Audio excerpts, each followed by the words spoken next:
রাত ভোর বৃষ্টি চলছে কোচবিহারে। টানা বৃষ্টির জেরে ফুলে ফেঁপে উঠছে কোচবিহারের সমস্ত নদীগুলো। কোচবিহার শহরের তোরসা নদীর জলস্তর বাড়তে শুরু করেছে। শুধু তোরসাই নয়, তুফানগঞ্জ দিয়ে বয়ে যাওয়া কালজানি, রায়ডাক, ঘরঘরিয়া সহ সমস্ত নদীর জল বাড়ছে।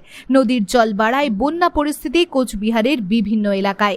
বন্যা পরিস্থিতি মোকাবিলার জন্য প্রস্তুত রয়েছে জেলা প্রশাসন।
দেখতে থাকুন নিউজ প্রাইম টাইমস, আপনাদের সাথে আপনাদের পাশে।